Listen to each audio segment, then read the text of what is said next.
Wesh la villa. Aujourd'hui une nouvelle vidéo sur la chaîne. Ça, je me posais une question, pourquoi ces médias-là détestent le rap? Du coup, j'ai trouvé du coup trois arguments qui selon moi répondent à cette question-là. Ça reste que mon avis. Du coup, on va commencer tout de suite. Pourquoi les médias traditionnels détestent le rap? Premier argument que j'ai trouvé, c'est que le rap, c'est une contre-culture. Une contre-culture, c'est quoi? C'est quelque chose qui va à l'encontre de la culture, tout simplement. La France a un patrimoine culturel très très impressionnant, surtout musicalement. De grands artistes sont nés en France et ont fait des choses qui font rayonner la musique française dans le monde entier. Et la France est très attachée à cette musique-là. Le rap, ça vient des États-Unis, ça vient d'un nouveau continent. D'un autre continent, c'est un style totalement différent. Tout est totalement différent dans le rap. Les rythmes, les propos, les personnes qui le pratiquent. Et cette contre-culture, elle va à l'opposé de ce que les Français écoutent. Surtout que quand le rap arrive en France, il arrive par une certaine catégorie de population.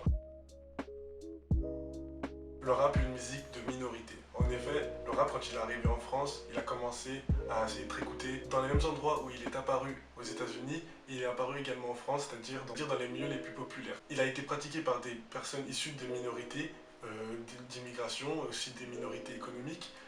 Cette toute petite partie de la population, elle ne représente pas une globalité de la population.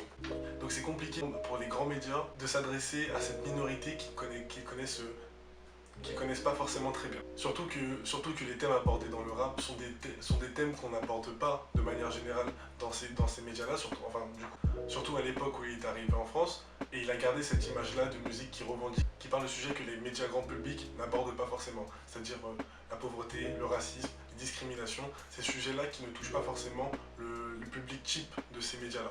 Ces sujets-là abordés ne parlent pas au grand public, ça reste une musique de minorité, et vu que ces minorités parlent entre elles, c'est compliqué de faire écouter ça à des personnes qui ne vivent pas ou qui ne connaissent pas ce genre de sujet. Le troisième argument, c'est les responsables. Les personnes qui s'occupent de ces médias-là, en France, on a un système médiatique qui est détenu par des personnes précises, par des gros groupes. C'est possèdent la majorité de l'espace médiatique français, et ces personnes-là ne sont pas forcément les publics du rap. C'est souvent des personnes qui viennent de milieux très aisés, milieux sociaux totalement différents que là où émerge le rap et de là où baigne le rap. C'est les trois raisons qui, après réflexion, me viennent quand je cherche à savoir pourquoi les médias traditionnels détestent le rap. C'est vrai que ces derniers temps, ces médias-là ont commencé à s'axer vers le rap.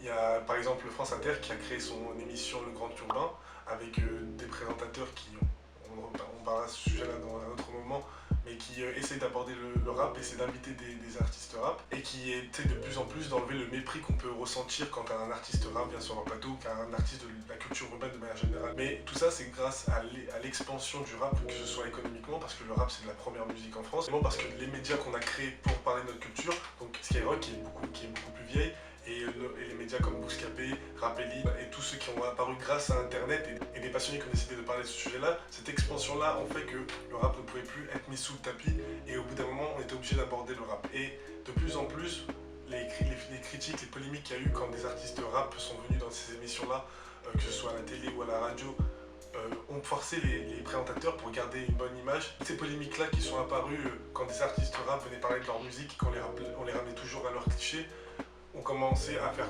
réfléchir que le marché-là devenait de plus en plus important, que de plus en plus de personnes pouvaient être touchées et que les personnes qui écoutent du rap aujourd'hui, c'est leur cible de demain.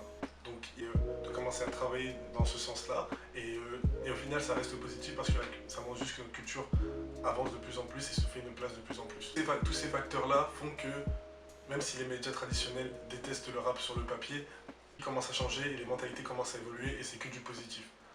Notre culture, c'est la culture de demain, et vous le savez très bien, vous faites partie du club. Donc on se pète à la prochaine, laissez votre like, votre abonnement, villa villa villa.